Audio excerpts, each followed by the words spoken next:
I'm going to be an emergency doctor, like a senior registrar or a junior consultant, who's going to have one of the worst shifts you could possibly imagine. Fortunately, I'm going to have some help because I'm going to have some difficult dilemmas coming my way. The help I've got is some of the finest minds that I could possibly assemble.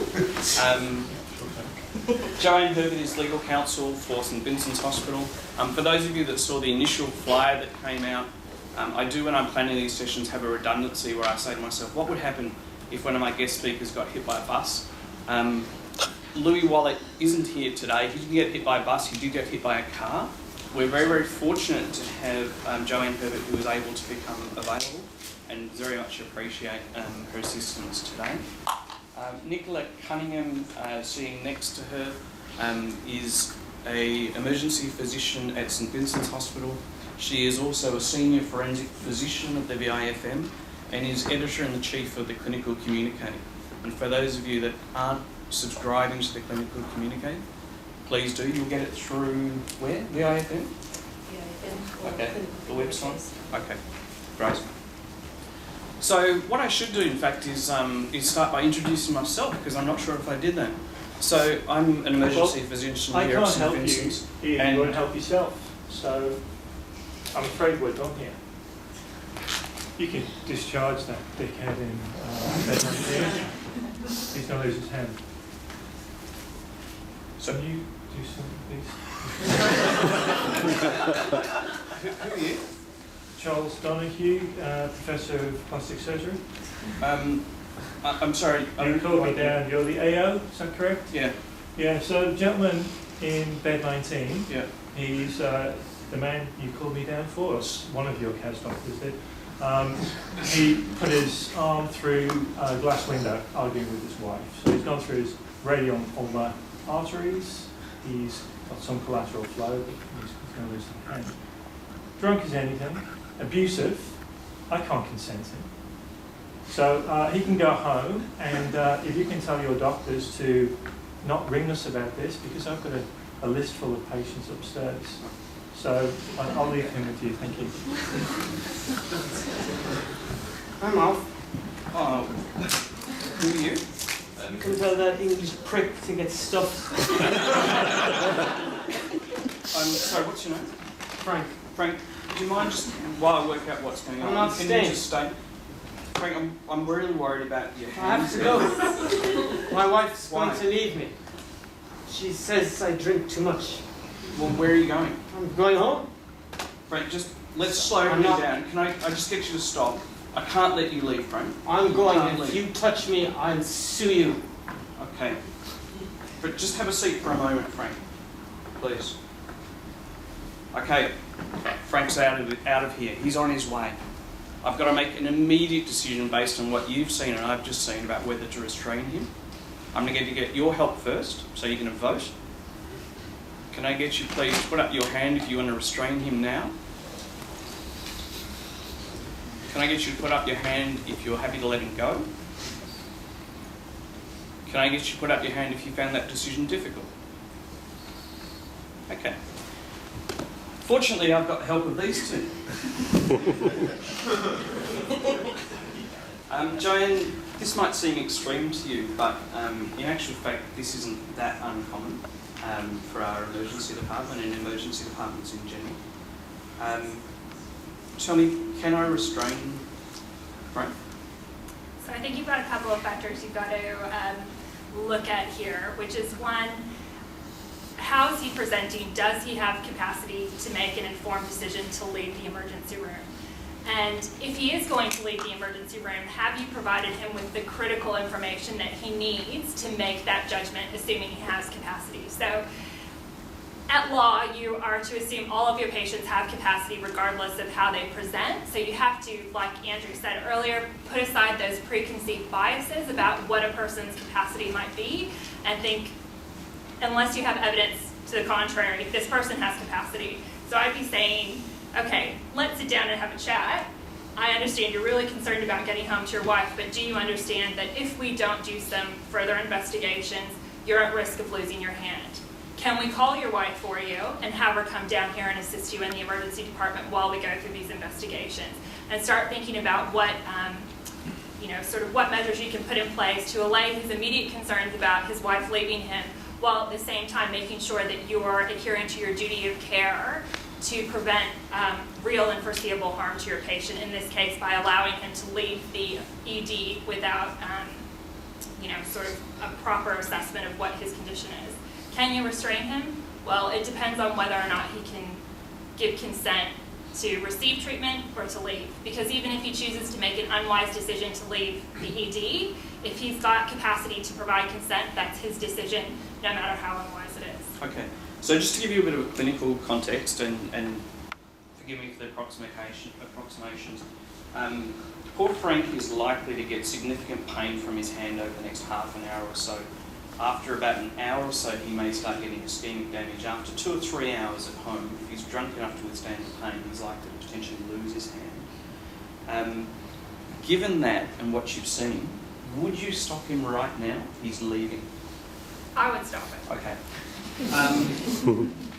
Does the capacity for us to stop and intervene change whether the injury that he is facing is life-threatening or limb-threatening or trivial?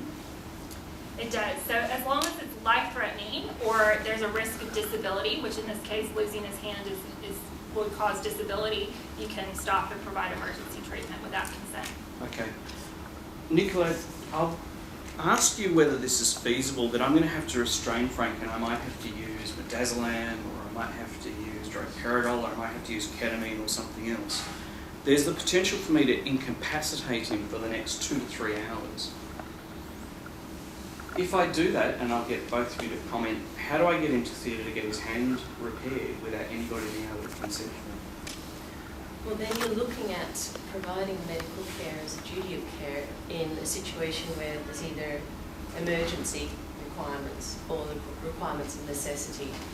And what we're basically talking about here is that you don't have enough information yet, but you have a strong suspicion that this person doesn't have the capacity to make decisions for himself. I mean, if you started to try and test that capacity, can he relay the information back to you? Can he show that he understands the ramifications of any decision he make? I think you'd find very quickly that he probably isn't able to at this point in time. Joanne, I have actually put him to sleep. He's now unconscious. The surgeon wants to operate on him. I don't have a consent form. I can't contact his wife. What do we do from here in terms of obtaining consent, or do we ignore it and make it as an assumption? You're not ignoring consent because, as Nicola pointed out, you're providing medical treatment in the context of an emergency and with necessity, so consent isn't required. Excellent. Well, that sounds reassuring. Let's see if I can hold Frank for a little bit of time, and we'll see if we can make him happy. Frank, sorry, we might be able to let you go, but I don't know enough about you yet. Just have a seat for the moment. Your hand looks like it's in real trouble. This is an accident. Yeah. Through the glass. Yeah. My wife will leave me, so I have to go. Okay. I have to go. Okay. Sure. I can't Look, stay. we might even just give a call to your wife and see if she can come in here to help out. She never picks up. No. No. Okay. Sounds like things are really tough at home. Yeah, she tells me I'm drinking too much, you know. Yeah. So cut down, and I had fights, and I mean I love her. She's my wife, you know. Okay. Well, I certainly don't want you going home with blood all over the place and a blue hand. That's just going to scare your wife even more.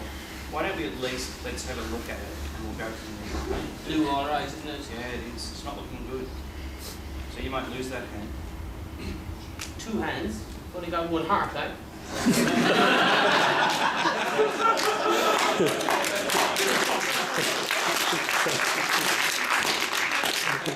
So I can't argue with logic like that. The romance of the Irish. So we'll start to set up for the next scenario now, because my days can become much, much worse than just that one.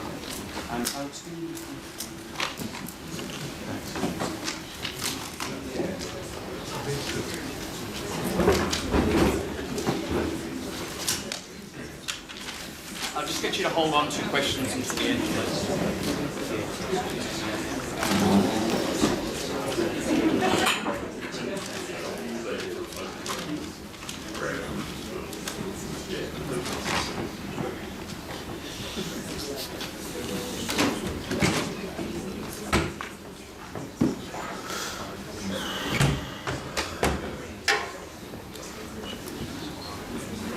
So, okay, screen here.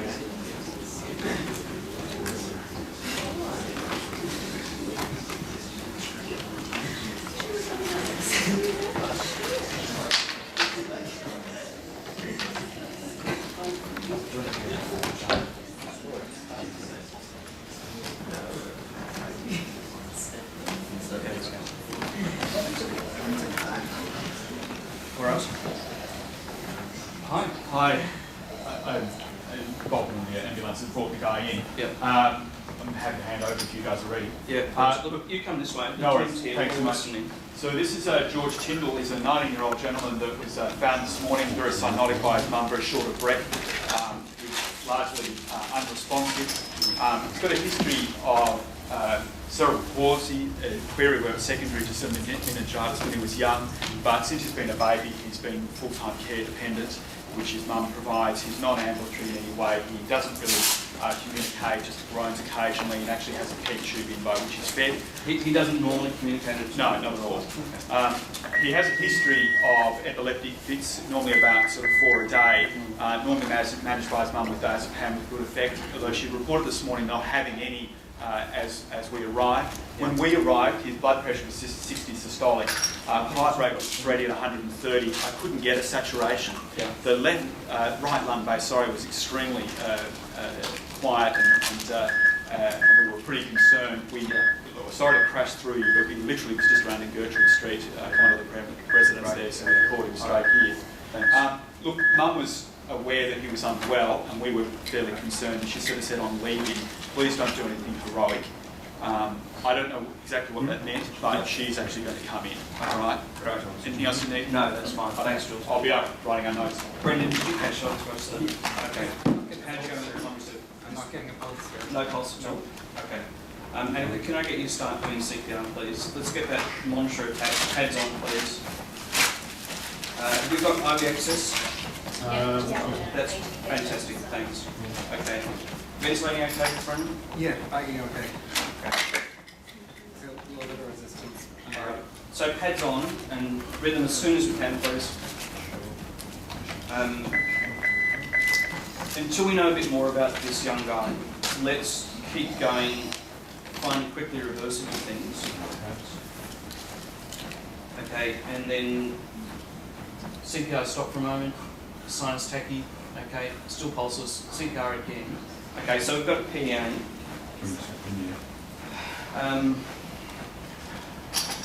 Brendan, I think I'm going to meet with parents or mum when she comes in. Hopefully she'll be in soon. And in the meantime, can you just find out what's reversible, check that he's not hypoglycemic, all that sort of stuff. Are you happy running this while I'm away? Okay. Because I suspect the chats with the family is going to be the big deal here while we work out what on earth we're going to do. All right, guys, I'll come in and let you know as soon as I know a bit more. Just hold off the intubation for the moment. Thanks. I think the family's going to be here soon. Let's get Riley's room ready for them.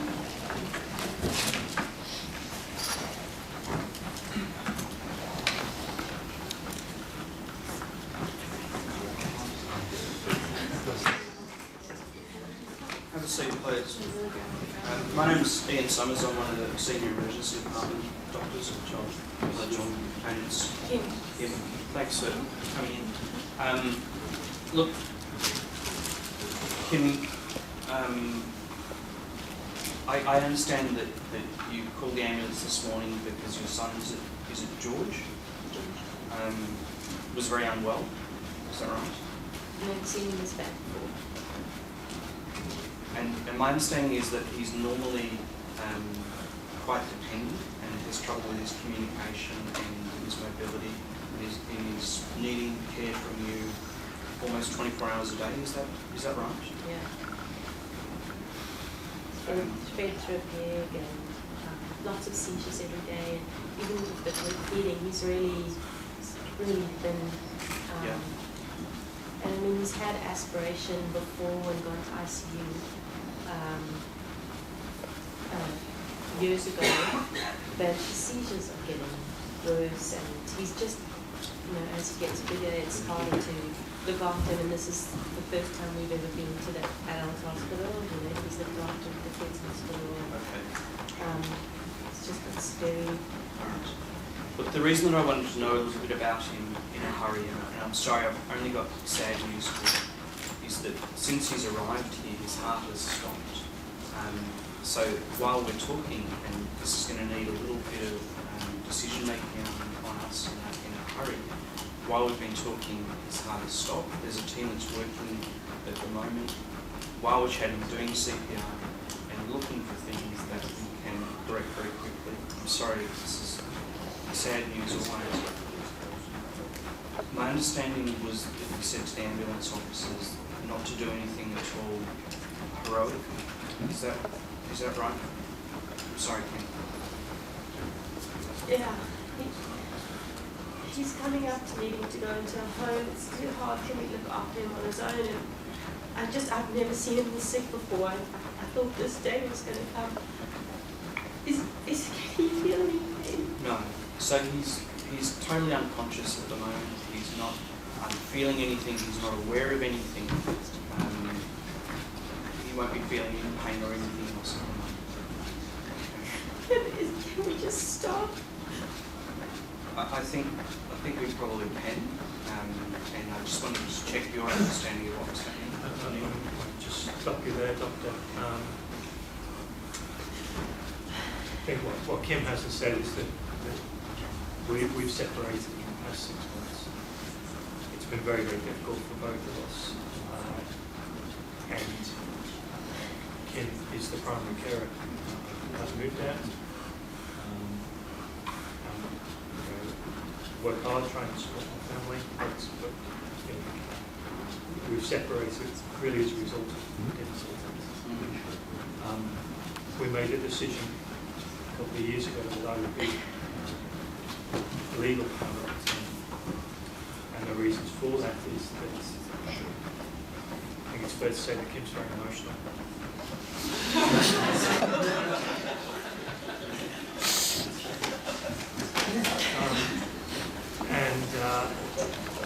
At times like this, you know, we decided that I might be the best person to make the decision now. At this time, Kim's the sole carer. She does an incredible job. Sure.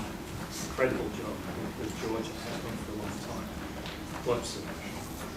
George has not been in intensive care since he was 11 years old. He's needed all this care, but he's been through this. He's come through before. Yes. Having been given the duty of making decisions for my son on behalf of both of us, I don't want to be rushed in this. I'm not going to be rushed to kill my son. And I think that he's been through this before. He's got better. He's come out. Our plan has been for him to replace. I think that would take the pressure off him. I think it would be the best thing for George. Neil, I'm just going to have to stop you there for the moment, just so that I can work out how to proceed from here. I just want to check my understanding of the facts. That Kim, you're the main carer. Neil, you're the guardian. Is that right? Is that your understanding as well, Kim? Okay. I'm sure it's a difficult time for both of you, and I'll try and get a solution in place that looks after everybody concerned. I also want to check on George and check how the team is doing, and I'll be coming back to you over the course of the treatment of George as we progress through. Okay, and I'll be able to answer questions. So we're just going to go back to the room.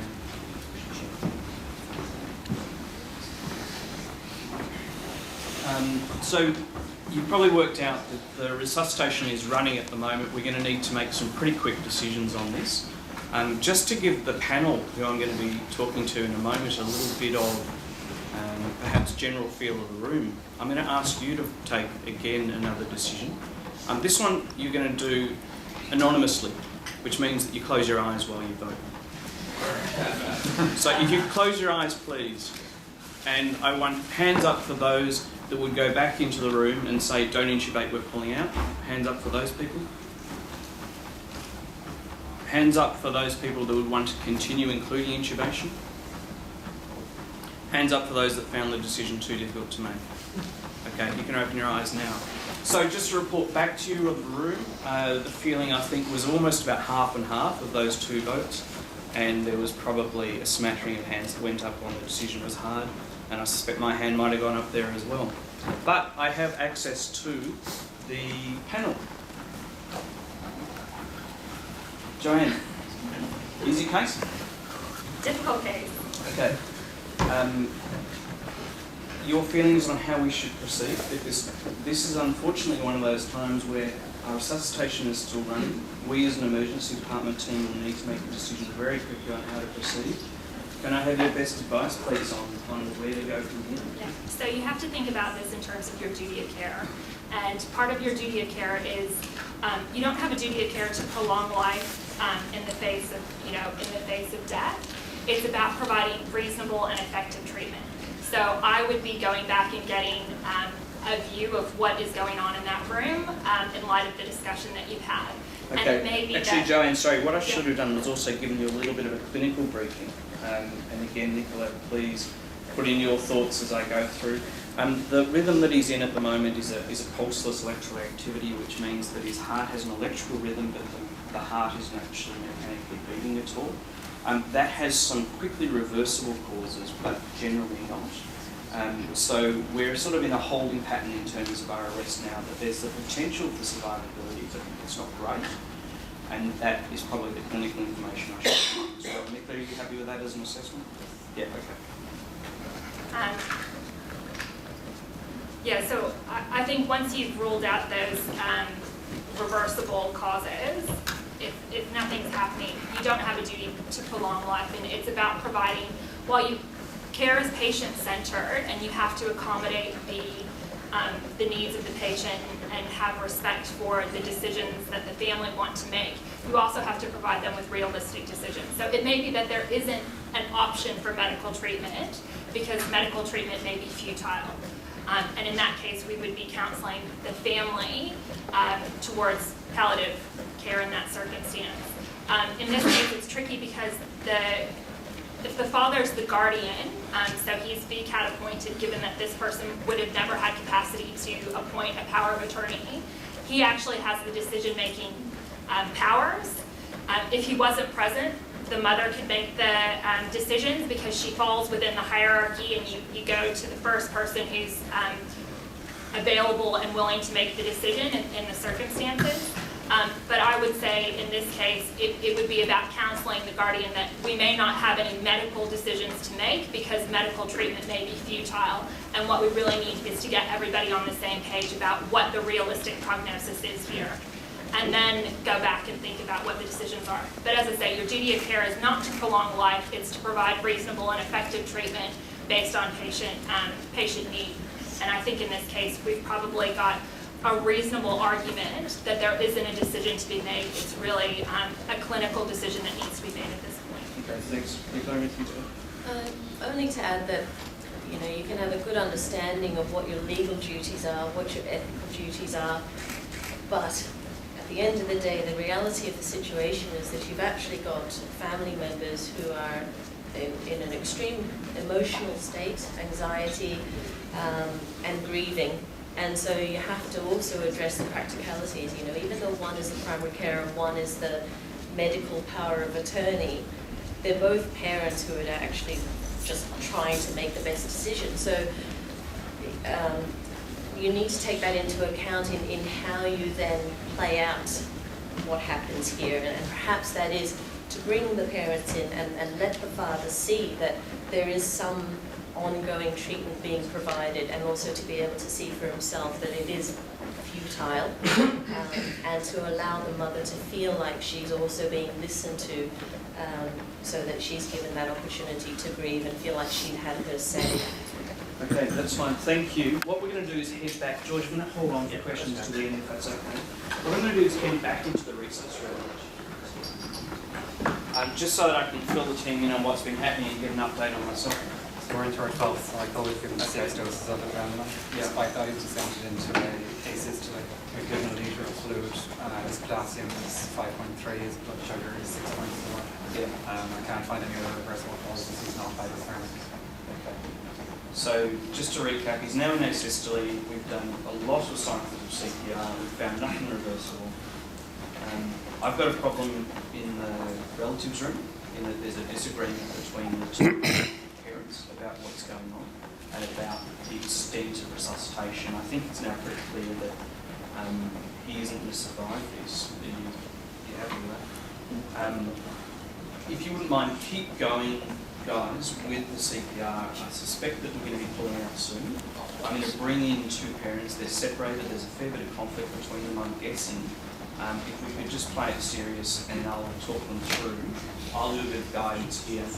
Ruth, if you could get social work lined up as well for me. Don't worry about giving any more adrenaline. Don't worry about giving any more shocks. Just keep going with the CPR and we'll wind down from there. You happy with that, team? Yep. Okay, good. So going back into the relatives room now.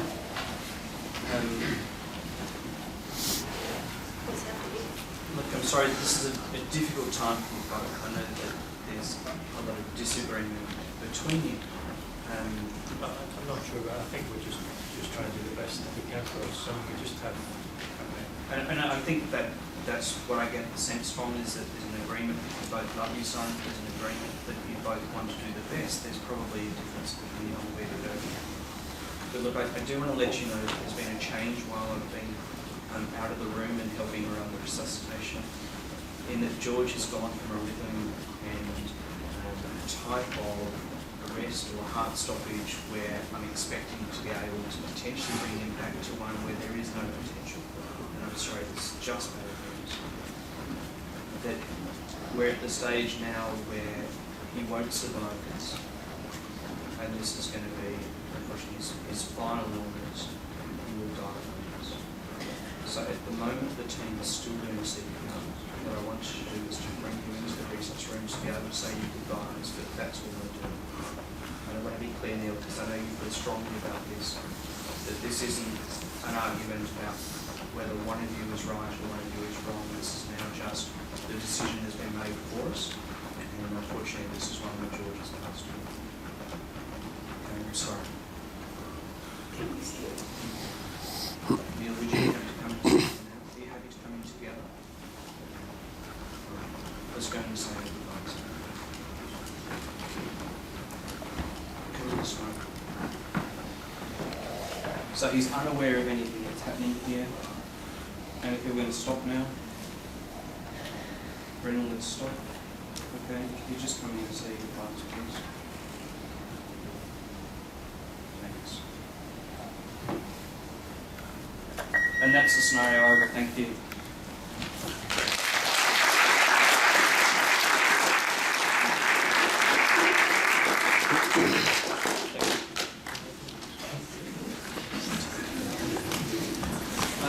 That screen.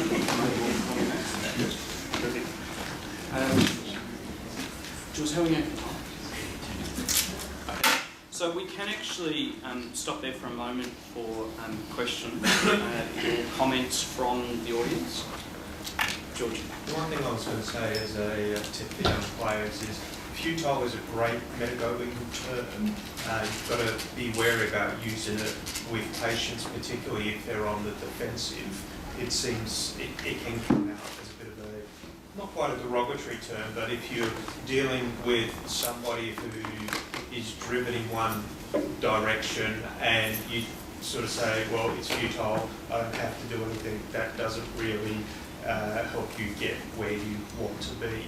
One of the things that's good, and I saw you doing it, is you always ask the people when you first see them what their understanding of the situation is. That way you can sort of pick up any pre-assumptions that they've got and hopefully correct those assumptions before you sort of start talking. So while futile is a great term, we're not obliged to do anything when it is futile. You just got to be a little bit wary about using that word, or I've found from my own experience you've got to be a little bit wary. Okay. Did I use it? No, you didn't. No. It's quite possible. Yeah. Any other questions or comments? Kim? I just wanted to clarify about the two parents. So if the mum only was there as the carer, you can just take her decision. You don't have to make an effort to get the dad. So you, I mean, you would be trying, obviously, it's difficult in an emergency situation. You may not have the time to establish all of the facts and circumstances. So if she said to you, he has a legally appointed guardian to make medical decisions, then you would be obliged to try and get in touch with that guardian. If the guardian wasn't available, the way the Guardianship and Administration Act works, the hierarchy under Section 37, it's the first person in that hierarchy who is available and willing to make the decision. So in that case, a primary carer is someone who can make a decision, a mother is someone who can make a decision as well, and you would revert to them in that situation. And then if there's a mother and a carer, who's hiring? So carer has a particular definition within the Act, but a carer actually has a higher standing than a mother under that hierarchy. So that's something to bear in mind. So, In situations like the past, general confusion, yes. and say you had a Yeah. you've got bronchial even as far. Yes.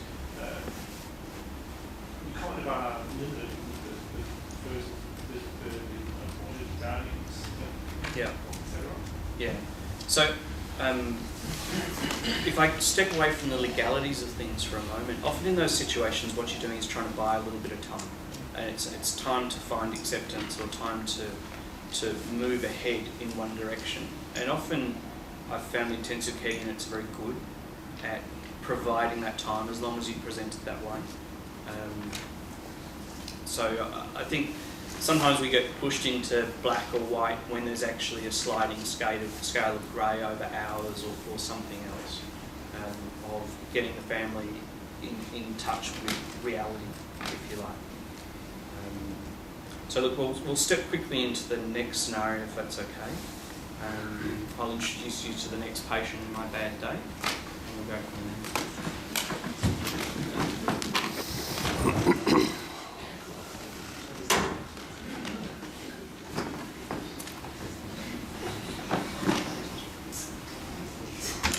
Look, I've had a look at you here. It seems as if you've really just got a graze on the outer part of the ear here. The drum itself looks intact. Has that ringing in your ears stopped now? Yeah. It's all good, Doc. Yeah, I'll be going. Okay. Just perhaps if you wouldn't mind, I'm still a little bit unclear about how this actually happened. The nursing notes weren't particularly clear. There was a gunshot of some sort. Is that right? Yeah, it was no biggie. So a few small time players. They didn't know who they were dealing with. They just trying to scare me. They weren't trying to kill me or anything. The guy behind me fired through the windscreen. So you were sitting in a car and he shot from behind you? Yeah. So he had a sawn-off shotty there, as I say. Just trying to give me a scare. Okay. Are you safe here? I'm safe. Not me you have to worry about.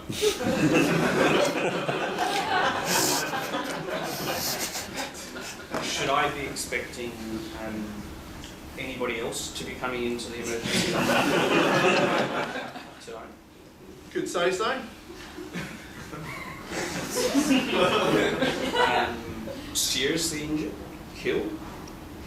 Nah, not serious. They got to know who they're dealing with. Maybe a few extra crutches wouldn't go amiss. Okay. All right. Well, I might just go and organise your tetanus shot.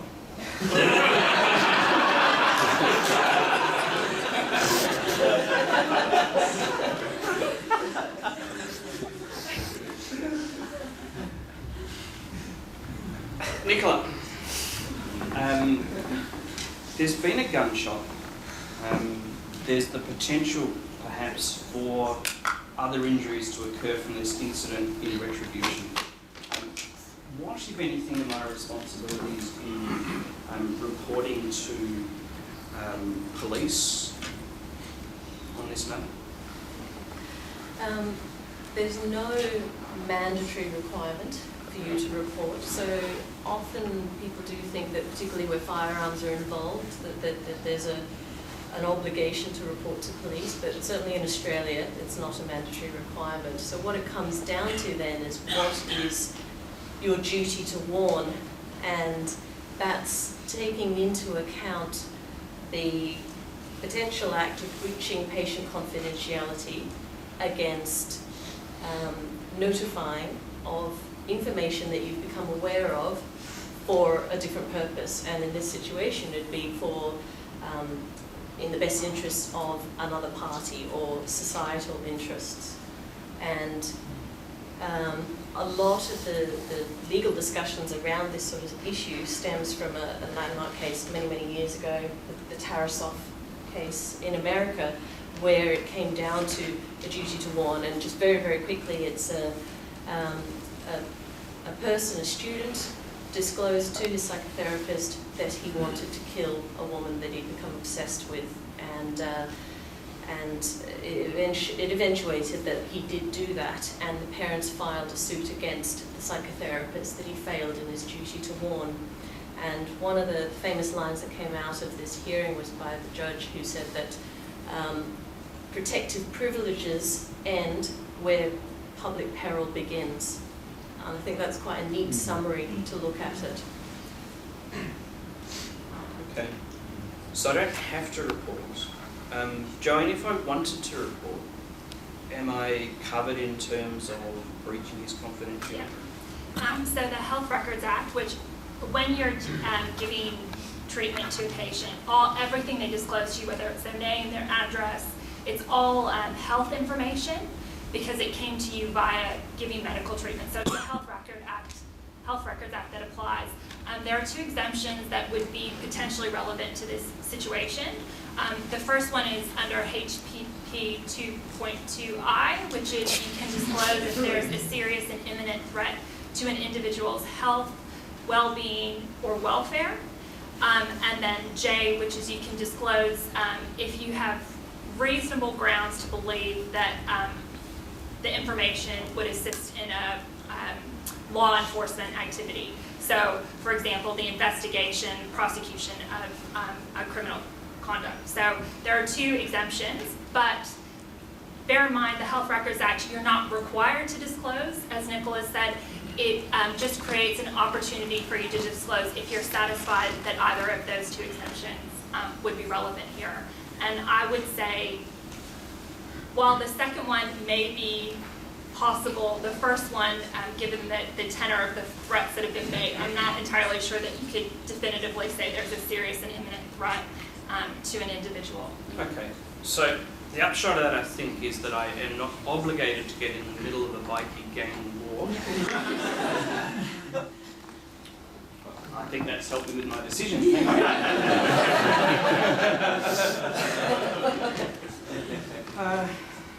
Yeah, now, Andrew, tennis is just about to come, but we'll have you on your way soon, and all done. So good luck. What, Doc? Ian, isn't it? Yeah. You're family man, aren't you? It's nice.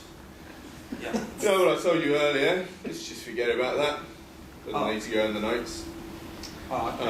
I think I'm just gonna make my way now. So how did it happen? Oh, I was just cleaning my gun back home. Silly mistake. Just went off, caught me in the air. Oh, okay. And you want me to change my notes? Yeah, as I tell you, I was just cleaning my gun. You don't need to make an issue and put that in the notes, do you? That tennis has been a while. I'm just going to chase that up. Alright. Thanks. Don't be long. Okay. Unfortunately, the IT system at my hospital is incredibly efficient, and in the gap I've actually written my notes. I've got the option of logging in as an administrator and deleting them all and changing them. Again, you're going to take a vote. Who would change your notes? Hands up. 1, 2. Who would leave them as they are? Who would leave them as they are and put an additional note saying the patient has just asked me to change my notes? Oh, I love bravery and sacrifice. Can I ask my team members again, should I or could I change my notes? Well, my feeling is you shouldn't change your notes, and that you would actually be, it's quite reasonable for you to add the extra notation that you've been asked to change the notes, and it is a little bit of bravery, because I think the other thing to think about in a situation like this is the issue of personal safety. And it's not unheard of for people, patients, to become aware that their treating practitioner has provided information or done something in the medical records that they're not happy with, and retribution occurs. So you do need to be aware that a little bit of discretion is important as well. But the medical records don't belong to the patient. The patient has the right to access their medical records, but the medical records actually belong to the health service and the doctors. Joanne, are the medical health records confidential? So there are aspects of a patient's medical record that can be considered confidential, and then in those circumstances not subject to the FOI Act, so not subject to release to the patient if requested. I would say that this possibly falls within one of the exemptions created under the FOI Act, and again it goes to the personal safety of Ian in this case, who's written the notes about disclosing that. So we would certainly, from the hospital's perspective, if Ian's provided full disclosure in the notes and also include the additional note, if he ever were to FOI and seek access to those medical records, we would be looking to exclude that information from being provided. Okay, thank you. Andrew, we'll keep questions till later. Andrew, we will have you on your way. That's all good. All fine. Sorry, are you out today? Yeah. Yeah, there's a detective from Fitzroy's area on the phone, so let's chat. I'm just going to be... Hello? Oh, hi, Doctor. Detective Senior Constable Spotswood, colleague from Fitzroy CIU. Just wondering how your day's going. It's not great. Haven't had a gun shot beat them through, have you? Yeah, yes. Big guy with a beard? Yes. Did you say Andrew West, Doctor? Yes. Yep. Yep. Is he badly injured? No, just nothing to worry about. No, nothing here. Just very superficial wound to his ear. No, he's good. He's fine. Is there any blood at all with that wound, Doctor? I wonder if you could take a swab of it. It would be interesting to compare it to the blood we found at the scene.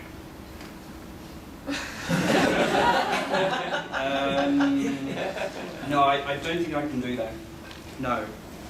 Okay, fair enough. Look, he's on his way. He's gonna be gone soon. do you reckon we've got a warrant out on this guy? Do you reckon you could just hold him for about half an hour? I'll get in the car right now. No, I can't hold him. He's going. Maybe you could just tell him you need to do a scan or something. Just find a way of keeping him there for half an hour. We're getting in the car now, but if you can just find a way of keeping him there, that'd be great. Thanks. Okay. See you.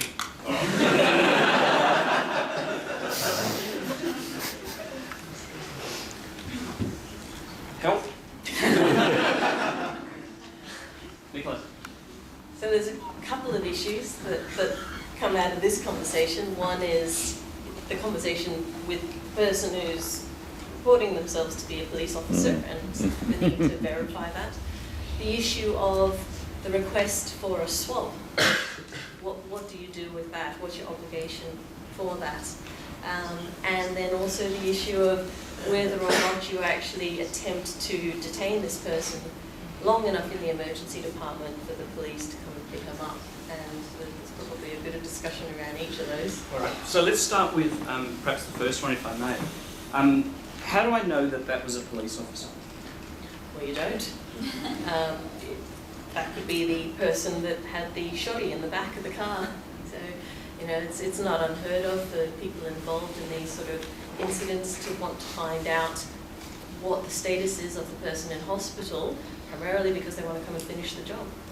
So, Is there a way that I can verify that person was who they said that they were? Yeah, so one simple way would be to ask them where they're from. He said Fitzroy Police Station, get their name, and then hang up and actually get the number for Fitzroy Police Station off the web and ring Fitzroy Police Station and ask for that senior constable so you can verify for yourself that that person actually exists. Okay. Kim, we're just going to hold on to the question.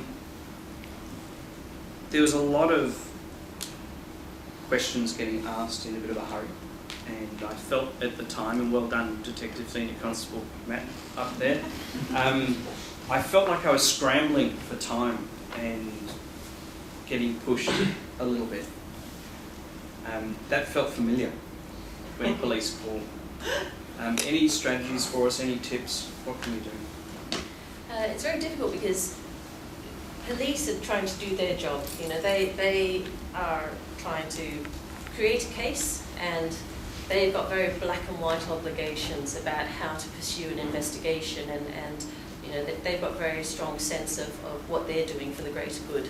And they don't necessarily always recognise that hospital staff are working under ethical obligations and obligations to their patient as well. So it is a time-pressured situation because this person's probably about to leave.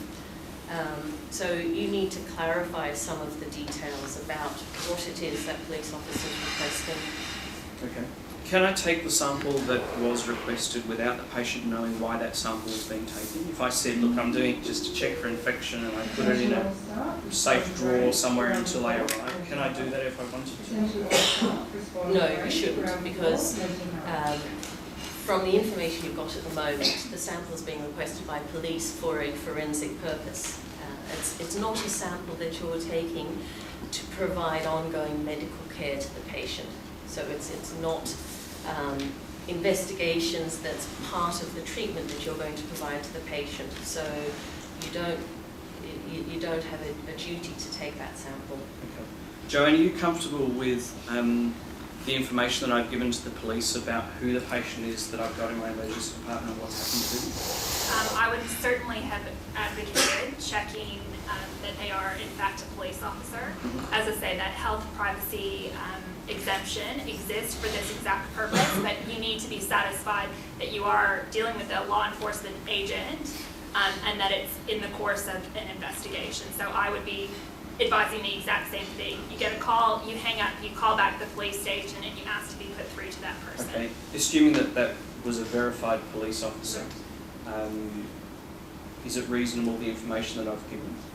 I would say so, based on the information that you've received from the patient directly, and also then the police officer hasn't given much of a sense of why he's asking these questions, but he did indicate that there is a warrant out for the arrest, so I think you would fall within that exemption quite nicely.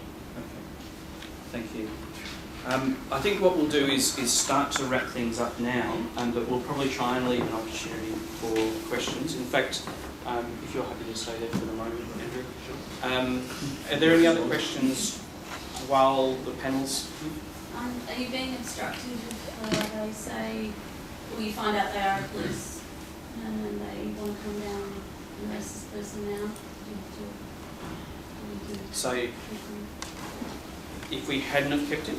Yeah, if he's, you're not telling him to run or anything, but okay.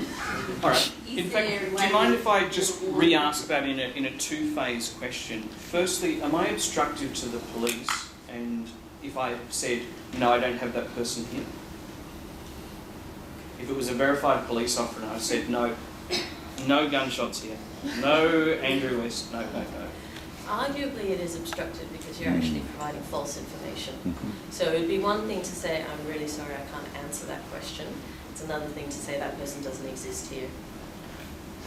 And another potential act that might be viewed as obstructing justice is if you got off the phone and went to the patient and said, the police are coming now. Okay. And the second part of the question was, does that answer your question? Yeah. Okay, great. So the other benefit of the verification process, which I've used quite a lot, is it buys you a little bit of time as well. And I think that 5 or 10 minutes of, I'm going to check the internet, phone and all the rest of it, just gives you enough time to get your head around the fact that there's a police officer calling you in the first place and some of the questions you're going to have. The other thing is the police don't mind, so they know why you're doing it, they know exactly what the game is, and so a genuine person will go, okay, that's fine. And I usually take their number, so I say, what number can I contact you on, and then I call through the police station anyway. Don't know why. It'd be funny actually if the criminal gave you their own mobile phone number. That's fine. Andrew. Joanne, I want to talk to you about FOI. So, as you know, we auto-fax all our notes to the GP. Now, the GP may be on the payroll of the Comancheros or whoever. So, you've now provided that information, the notes, and the fact the notes may have had an additional note put in them. Have you got a comment about that? So strictly speaking, the GP, if he were asked to, you can provide the document to the GP under confidence. So you make it clear that it's not to be provided to the patient, and it's for their information only. The other thing that you can do, which some people do it on the wards, I'm not sure how well it works in the emergency department, is they make a note immediately in that record that there is an FOI issue. And that just alerts, alerts someone else to the fact that this information was given in confidence, or there are exemptions that we think apply. The GP should strictly be coming back to us if he were asked to provide that information, knowing it was given in confidence. If he were asked to provide that information on to the patient. But it does create a really difficult set of circumstances that we have to deal with, and perhaps have to think about, with that particular patient, can we take a different tactic in terms of the information we provide to the GP, given that it's not pertinent to the medical treatment that was provided, it's more pertinent to our personnel safety. I can start to feel sympathy now for some of your GP complaints that you get. I had no idea of the depths of the payoffs of the GP that you've got. Next question. So is there an electronic flag for FOI issues or on file? Because I know that there isn't at Western, and I doubt that our medical records would leave that line at the bottom of your note that says, please don't, I don't want to die. I don't know what your process is at Western, but I know here that anytime we receive an FOI request, it's provided to the head of department, usually to review to make sure that there aren't any issues disclosed in that patient record. So it's not a process where we receive an FOI request and send out the records the next day. There is a considered process that's put in place. It's also not uncommon for us not to get consent from patients to send on information to GPs, which is a different issue, but related as well, is that you can ask for their consent if you think that they might not want their GP to know if they've told you that explicitly. Next question. Just with that, when you're talking about duty, well, we've got the right not to disclose, and a police officer rings up, and you could outright lie to them and say, no, they're not here. You could tell them the truth, yes, they are here, or you could say, I'm not quite sure on that. It sounds similar a bit to the warrant canary, where, as soon as you go and say, sorry, I can't give out that information, I kind of feel that will be interpreted as, yeah, he's here. So you're suggesting that would almost be like winking over the phone? An interesting point you raised there. And if you were here, I obviously couldn't tell you. It just seems to me that it's like a little I bit think futile, your point is well made. So it would have the same result, I'm sure. Look, I think for the purpose of time, we're going to wrap it up there. There's a number of people to thank. So before we all go and have our tea break, Julian, the ambulance officer, is the director of the education centre, who's provided a lot of simulation staff and provided Matt and Ruth, our two nurses. Thank you. Can the ED registrars here put up their hands who were involved in that scene? So our fine actors across the registrar group. Frank, you can sober up now, it's fine. No, I mean it. It's fine. Very much appreciate your efforts. Great set of acting skills and good of you to commit. Neil, same. Annika, thank you very much. Appreciate all of your hard work and great acting skills. Kim, you frightened me. You're going to be used again in an Oscar. Look, so thank you also to the panel. Joanne Herbert, our legal counsel, and Nicola Cunningham. I think these two deserve a round of applause.